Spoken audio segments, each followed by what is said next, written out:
Hi everyone and welcome back to the channel. So in this video I'd like to show you how I recently built this really sturdy woodworker's woodworking bench just out of some scrap materials for my workshop. So here is a space in the corner of my workshop where the bench is going to go, and I'm going to be attaching it directly to the studs. To make the framework I'm going to be using this old piece of pine that I found in my loft, which is from about the 80s or the 90s. So I started off by measuring up the lengths that I need to cut. I'm going to make the 4 main sides of the frame and the 2 braces all out of this one piece of wood. So if you'd like to know the dimensions of this workbench, I'll leave that in the description box below. So I started off using a handsaw just to make the pieces more manageable, and then I could start to cut them down on the table saw.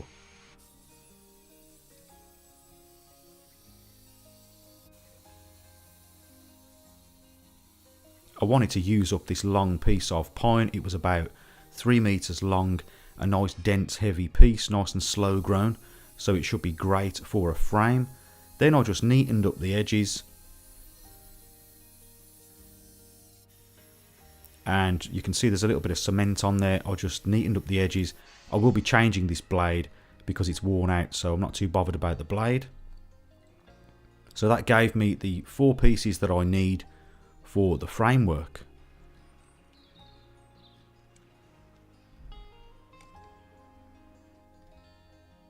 So for the top, I'm going to be using this old top that I actually found thrown out. It was on the top of a desk, and I've been using it in the workshop ever since.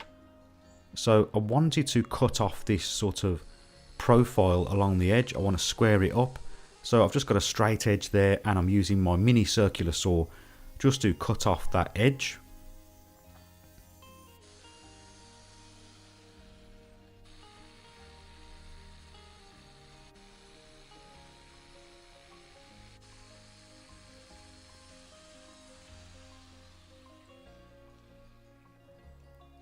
And that gave me a nice crisp clean edge to work with. And the top is about 23 millimeters thick, so that's nice and thick for a workbench. That should do just fine. Now I want to make up some battens that I'm going to be attaching to the studs, and these will allow the bench to sit on top of them, and it will make it much easier to install later on. So I've just cut a 45° on the end of that one, just for decorative reasons, and I just need 2 battens in total, which are just smaller than the size of the bench itself. So now I'm just measuring up the height that I want. I want the bench to be overall just under 90 centimeters, but it's up to you what height you want to make yours.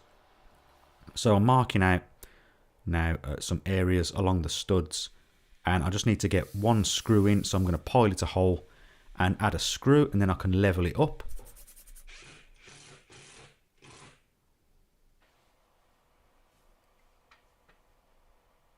And the screws I'm using here to attach it to the studs is they're about 65 millimeters in length.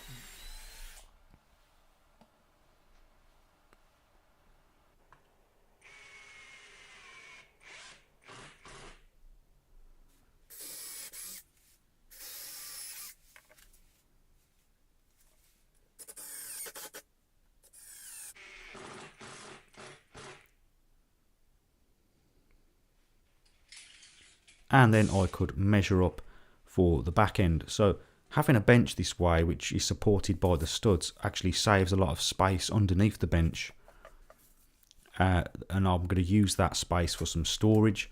So I'm just using sort of a straight edge here to reference the one batten against the other to make sure that I've got it nice and level. Then I could offer up that batten. I've made some lines and drill some pilot holes and add some screws. So later on, when the bench gets quite heavy, I can just rest it on top of these battens, no problem.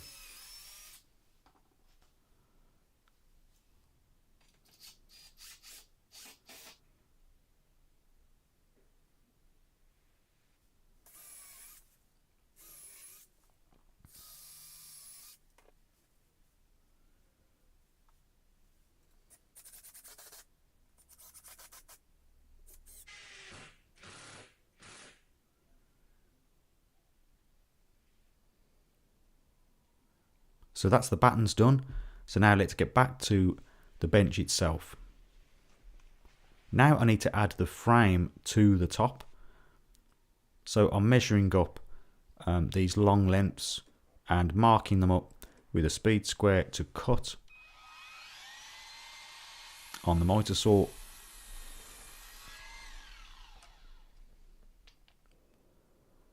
And to attach them, I'm going to be using these nice thin 60mm screws, and the screw goes all the way through, but not to the other side. So that will give me lots of purchase to attach the top. I'm not going to glue it in case I want to change it in the future.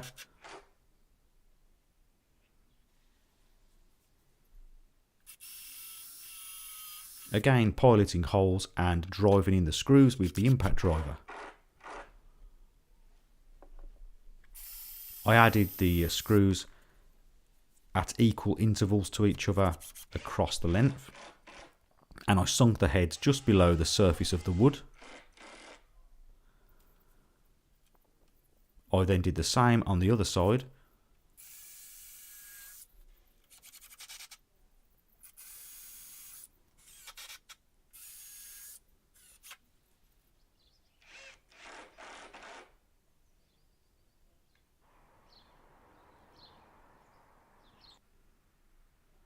Now I could cut the shorter lengths.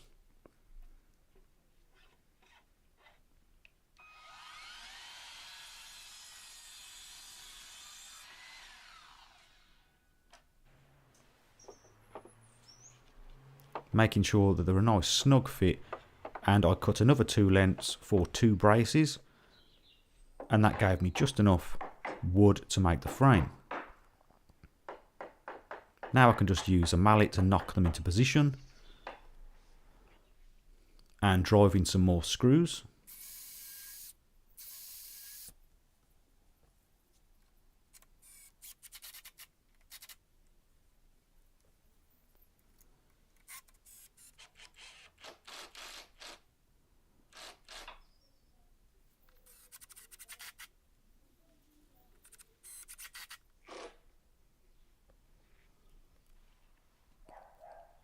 And this part, I could see that the top was slightly bowed, so I'll use some clamps to squeeze it to the frame and then add the screws to make it straight.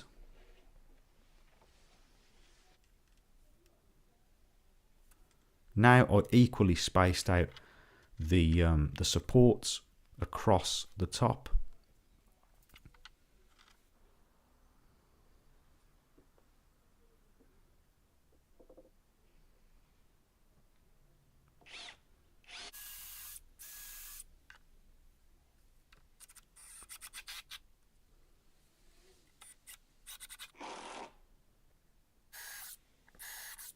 And I drove a couple of screws down through into the top as well.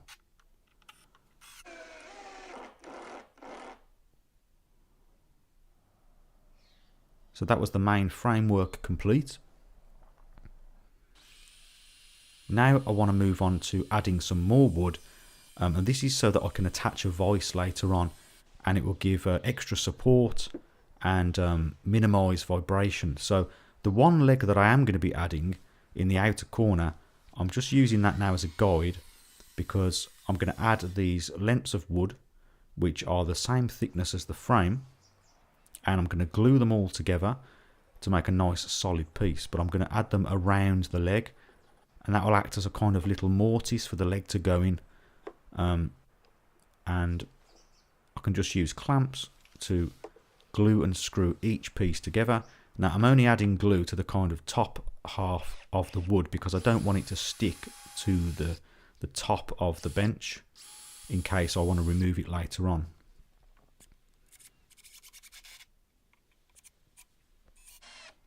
And this will just add some density and some weight to the bench, so that if I'm hammering down on something in the vise, using it as an anvil, it should absorb the impact better.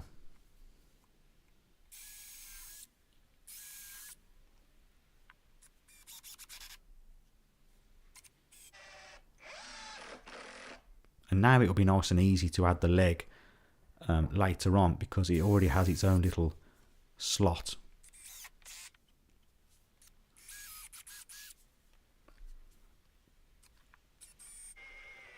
And I'm spacing out the screws so they don't touch each other, just across the lengths of the wood. These are just scraps of 2x3 and pallet wood.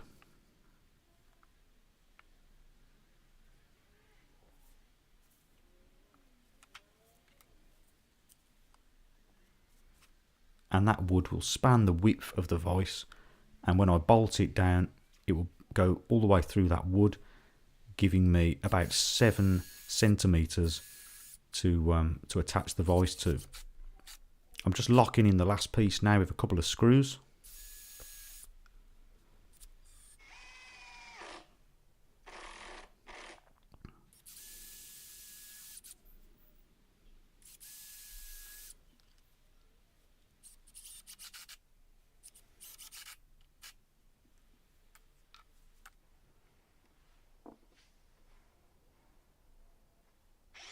Now I needed to flatten these scrap pieces of wood. I probably should have used a planer to do this, because this took quite a bit longer using the belt sander, but it got there in the end.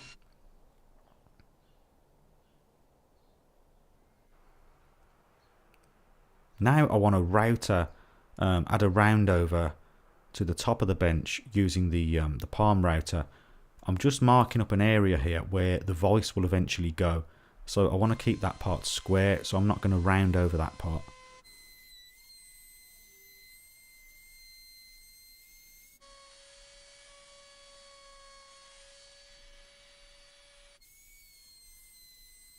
And I also rounded over the corners and the bottom of the bench too.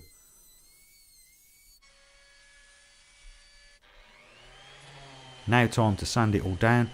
This top has been used and it's a bit rough, so I started off with a 40 grit in the orbital sander and then finished off with 120 grit. And the top actually came out nicer than I thought. It's kind of a shame to use it as a workbench, but it's a bit late now to change it. So I also sanded down the leg, which is a scrap of 2x4, and then I could just brush it down and remove the dust. For the finish, I added some exterior boiled linseed oil.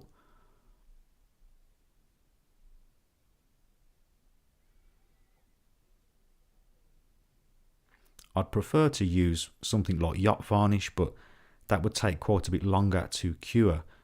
So I decided to go for the oil, and in future I can also add some extra coats for added protection, so it should be fine.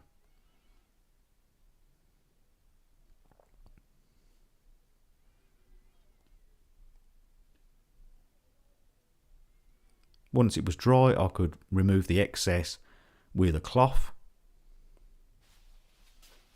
Now we're just offering it up onto those battens, ready to get it fitted.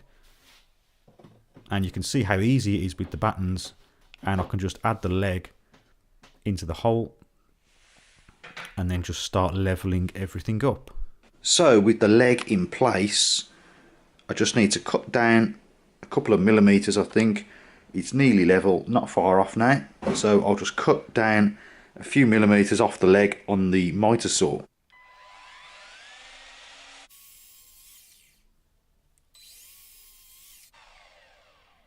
After taking off some shavings, I've now got it nice and level.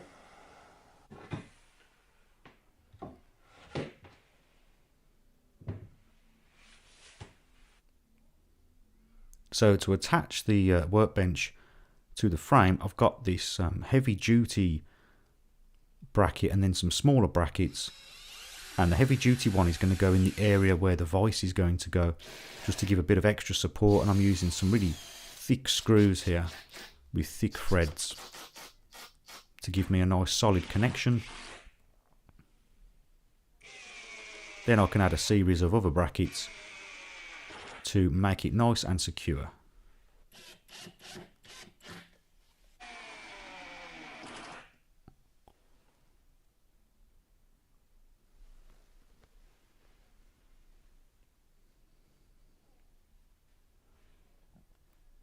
Now to get the leg attached, I'm just making sure it's nice and level. Then I'm going to drill 2 pilot holes in the thicker side and add these nice robust 60mm screws.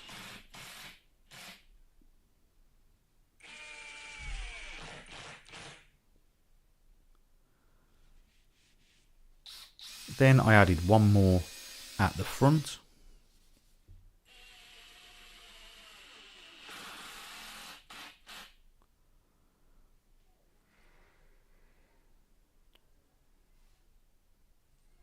To keep it all still at the bottom, I'm using some brackets, driving them into the leg and into the floor, and this will prevent the leg moving if I knock into it as I come in and out of the workshop.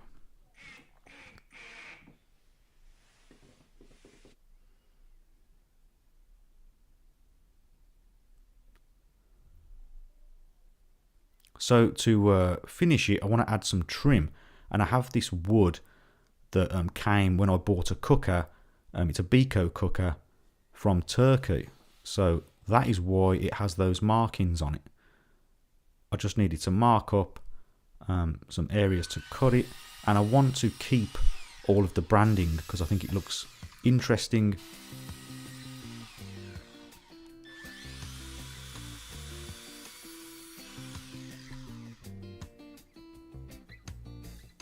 TR stands for Turkey, and these are heat treated pieces of wood. I just gave them a quick sanding down.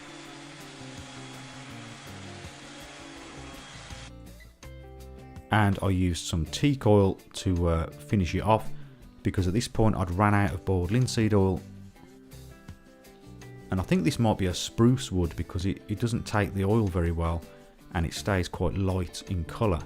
I also added a layer of the teak oil to the bench just to give it some extra protection, and then I buffed everything off with a cloth.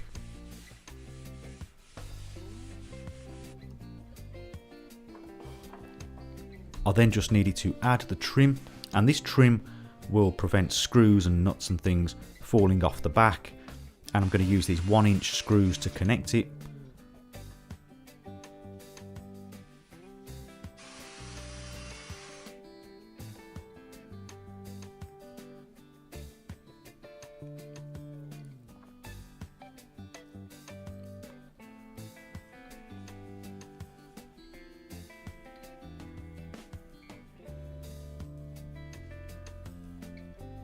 And that was the project complete.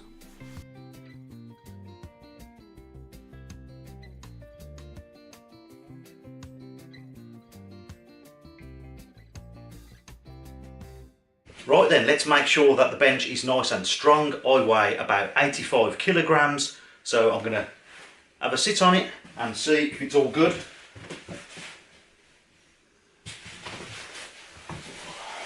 Yeah. That is rock solid, no movement whatsoever. Okay, so that is about it for this video. I think the bench turned out pretty good in the end, considering that it was just made out of scrap materials, and it actually turned out stronger than I thought. It's really rigid, it doesn't creak or move whatsoever. So I think that'll be just fine for my needs. You could build the same type of bench bigger. I wanted it this size because I want it mainly for clamping stuff up in the vise and cutting wood and the odd bit of hammering, things like that. I'm not going to be assembling anything on this table. I'm going to be putting some bigger tables over the other side of the workshop to assemble stuff. So this really is just a small, strong bench when I want to clamp something down and work on it. And the little splashback idea I think will work just great. No screws are going to be falling off, and when I want to sweep up the sawdust, it's just easier to sweep it against the back. So all in all, I think it worked out pretty good. So if you did find this video useful, please remember to like and also consider subscribing for more DIY related videos. I will be doing more workshop related stuff in the near future, and in a future video I'll be adding a vise to this bench as well. So as always, thank you very much for watching, and I'll see you next time.